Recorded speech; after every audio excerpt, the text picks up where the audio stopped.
नमस्कार। मैं हूं संजय शर्मा। आप देख रहे हैं 4PM न्यूज़ नेटवर्क।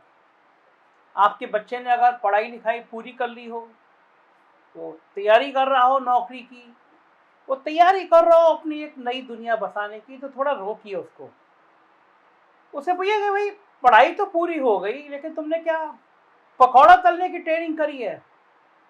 क्या तुम किसी नाले से निकलती हुई गैस से चाय बना सकते हो? और देखिए साहब, अगर ये नहीं की है ना, तो उससे कहिए कि पहले ही कर ले। पहले वो पकौड़ा बनाना सीख ले, पहले वो नाले की गैस से चाय बनाना सीख ले, क्योंकि अब बेरोजगार रहना ही रहना है उसको। नौकरियां हैं नहीं। नेताओं ने अपनी एक नई दुनिया बसा ली है, जिसमें वो एक के बाद एक दौलत के अंबार लगाते जा रहे हैं।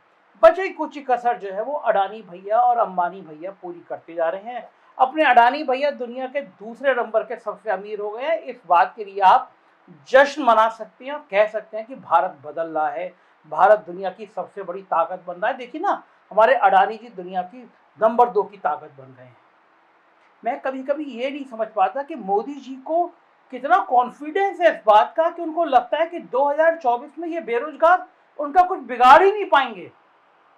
उनको लगता है ये हिंदू मुसलमान का कार्ड इतना मजबूत है कि ये देश भर में ये जो बेरोजगार गुस्से से उबल रहे हैं, ये कुछ कर ही नहीं पाएंगे। मुझे लगता है यही बड़ी भारी गलतफहमी इस बार 2024 में शायद दूर होने वाली है। जितने नौजवानों से मैं बात करता हूँ, आज मैंने सुबह से मुझे लगा इस पर बात करनी चाहिए, तो मैंने दिल्ली कुछ नौजवानों से बात करी, जो छात्र नेता हैं उनसे बात करी, जो नौजवान हैं उनसे बात करी, कुछ विश्वविद्यालयों के प्रोफेसर से बात करी और समझने की कोशिश करी कि नौजवानों की पीड़ा क्या है, नौजवानों की तस्वीर क्या है, इस बदलते हुए भारत में नौजवानों के सपने कहाँ हैं, क्या हैं, और इन सपनों को पूरा करने की उसकी महत्वाकांक्षा क्या है और वो नेतृत्व से क्या चाहता है। मैं लगातार इस पे रिसर्च कर रहा हूं और मेरे पास जो आंकड़े आ रहे हैं वो शायद मोदी जी, आपकी टीम आपको दे नहीं पा रही है, क्योंकि अगर दे रही होती तो 100% आप इस मुद्दे पे काम कर रहे होते। अडानी भैया के प्रति जो गुस्सा बढ़ रहा है देश में लोगों का, वो इसलिए बढ़ रहा है कि बड़ी भारी बेरोजगारों की फौज खड़ी हुई है और देश के एक आदमी की संपत्ति दिन दुगनी रात चौगनी रोज करोड़ों रुपए बढ़ती जा रही है। दुनिया का सबसे बड़ा लोकतंत्र भारत, और इस भारत देश के पास दुनिया का सबसे बड़ा डेमोग्राफिक डिविडेंड, यानी 15 साल से 59 साल के बीच के तकरीबन 100 करोड़ लोगों की विशाल आबादी। कायदे से तो इस देश को दुनिया की सबसे बेहतरीन व्यवस्था, अर्थव्यवस्था होना चाहिए था। इतना नौजवान देश कहाँ, कौन है दुनिया में? कोई नहीं था। लेकिन यहाँ क्या हो रहा है? यहाँ ठीक उल्टा हो रहा है। आज की तारीख में 45 करोड़ लोगों ने रोजगार की उम्मीद छोड़ दी है और घर बैठ गए हैं। आप कल्पना कर सकते हैं कितना खतरनाक डाटा है। 45 करोड़ लोगों को लग रहा है कि उन्हें तो नौकरी मिलनी नहीं है, वो घर बैठ गए 45 करोड़। और बचे हुए 55 करोड़ लोग जॉब सीकर्स। इनमें जॉब को लेकर जद्दोजहद तो है, लेकिन सरकार में और सत्ता में बैठे नीति निर्माताओं में देश हित में इनकी ऊर्जा और क्षमता के इस्तेमाल को लेकर कोई ललक ही नहीं है, कुछ दिखता ही नहीं है।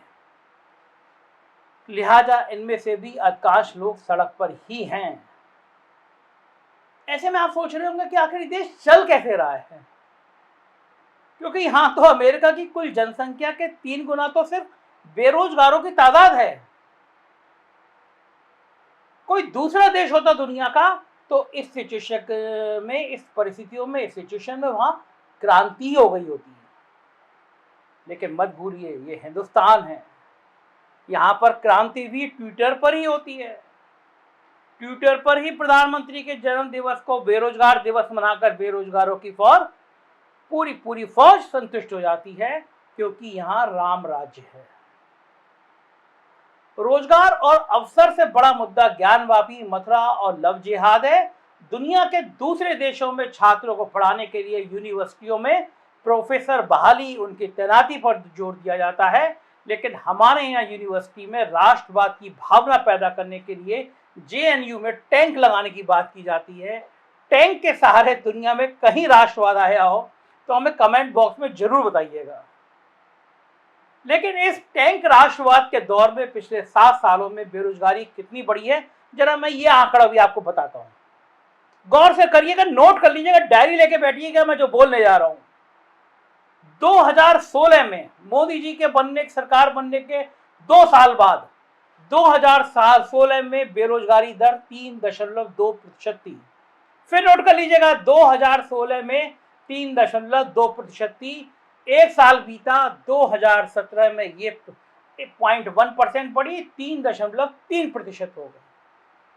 और फिर 2018 में, यानी 4 साल में जब आपको बहुत बड़े बड़े सपने दिखाए गए थे, आपको दुनिया की सबसे बड़ी ताकत बनाने की बात की गई थी, उन 4 सालों में बेरोजगारी दर 2018 में 11.8, 3 गुने से भी ज्यादा हो गई। 2019 में और रिकॉर्ड टूटा, 13.9% हो गई। 2020 में ये 16.8% हो गई। 2021 में 11.6 और 2022 में 13.9% बेरोजगार दर हो गई। और ध्यान रखिए, ये जो आंकड़े बता रहा हूं, जो आप चार्ट में देख रहे हैं, ये सरकारी आंकड़े हैं, सरकार के रिकॉर्ड में हैं। एक्चुअल फिगर तो इससे कहीं ज्यादा बड़ी है। इसके माध्यम से मेरी बात से आप देख रहे होंगे कि 2017 तक बेरोजगारी दर 4% से कम हुआ करती थी। मोदी जी के आदर्श भारत से पहले 4% से कम थी, लेकिन अब पिछले 5 सालों में लगातार 11% के ऊपर बनी हुई है। इतनी बेरोजगारी तो किसी भी देश में आग लगा देती है, क्रांति कर देती है। लेकिन मैं फिर कहता हूं कि यह हिंदुस्तान है और यहां अमृतकाल चल रहा है। मैं किसी नौजवान को भड़काने की बात नहीं कर रहा, लेकिन अमृतकाल का अमृत तो देश के वो 94 परिवार, 94 परिवार पी रहे हैं, जिनकी कुल संपत्ति देश की आधी आबादी यानी 70 करोड़ लोगों की कुल संपत्ति से ज्यादा है, मामूली से परिवार। अब ऐसे में जाहिर सी बात है कि अमृतकाल का विष तो देश के बेरोजगारों को ही पीना होगा, उन्हें ही अग्निवीर बनना होगा और उन्हें ही मवाली कहलाना होगा। यदि कोई नौजवान क्रिकेट के मैदान में कैच छोड़ देगा तो उसे खालिस्तानी कहलाने के लिए भी मजबूर होना पड़ेगा। यह अमृतकाल है, आजादी का अमृतकाल है। मगर बुनियादी सवाल इन सब आंकड़ों से काफी बड़ा है, मैं आपसे बात करना चाहता हूं। बड़ा इसलिए है कि जहां रोजगार दिए जाने की नितांत आवश्यकता है, जैसे शिक्षा, जैसे स्वास्थ्य और दूसरे महत्वपूर्ण सेक्टर जिनके बिना काम ही नहीं चल रहा है, अब वहां भी वैकेंसी नहीं भरी जा रही है। आप किसी भी सरकारी स्कूल में चले जाइए, हर जगह शिक्षकों का भारी अकाल है। जबकि दूसरी हकीकत यह है कि 5 किलो राशन की सरकारी इमदाद पर जिंदगी चलाने वाले परिवारों के बच्चे, यानी मोटे तौर पर देश के 80% बच्चे यहीं पढ़ते हैं। लेकिन इन बच्चों का भविष्य कॉन्टेक्ट टीचर और शिक्षा मित्रों के भरोसे छोड़ दिया गया है। कॉलेज में प्रोफेसर नहीं है, यूनिवर्सिटी में डिपार्टमेंट फैकल्टी के अभाव में खाली पड़े हुए हैं। और इस व्यवस्था के साथ जब हमें विश्व गुरु बनने का सपना दिखाया जाए तो निश्चित तौर पर लगता है कि हमें धोखा दिया जा रहा है, हम चले जा रहे हैं। और यही हाल स्वास्थ्य व्यवस्था का है। प्राथमिक स्वास्थ्य केंद्रों की बात तो छोड़ दीजिए, वो तो बदहाल है ही है, बुरे हाल में है। देश में पिछले कुछ सालों में जो एम्स खोले गए हैं, जरा उनकी भी हालत देख लीजिए।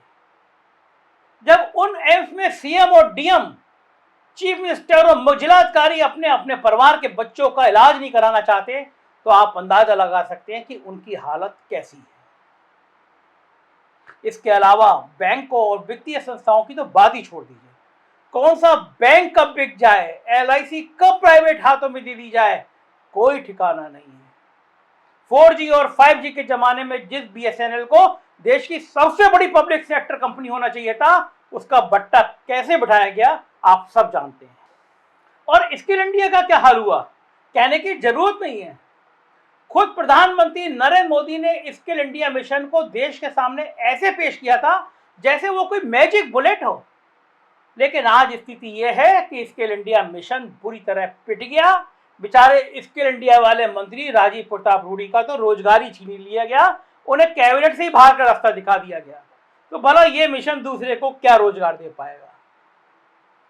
रही बात स्वरोजगार की, खुद के रोजगार की, तो ये कोई सामान्य सा समझ रखने वाला व्यक्ति जानता है कि जिस देश में 1% के लोगों के हाथ में 70% संसाधन है, उस देश में स्वरोजगार के लिए आम आदमी के हाथ में पैसा कहां से आएगा।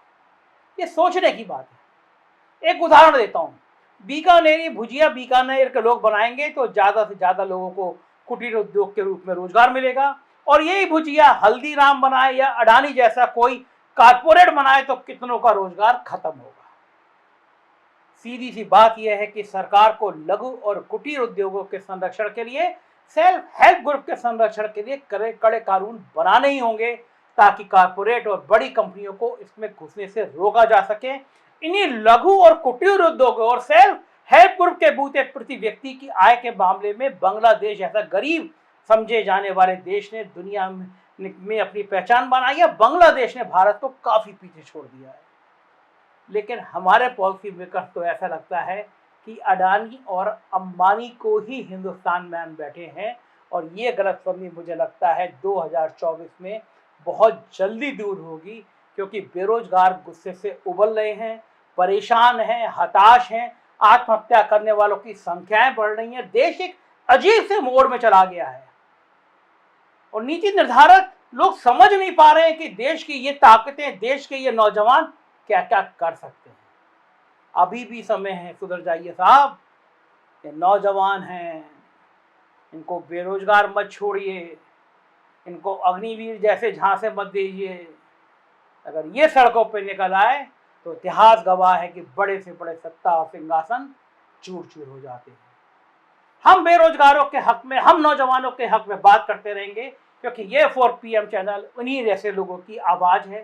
सब्सक्राइब करिएगा, देखते रहिएगा। उत्तर प्रदेश की खबरें देखना हो तो हमारा दूसरा चैनल 4PM यूपी, और बिहार की खबरें देखना हो तो 4PM बिहार को सब्सक्राइब करिएगा। शुक्रिया अपना समय देने के लिए। Thank you.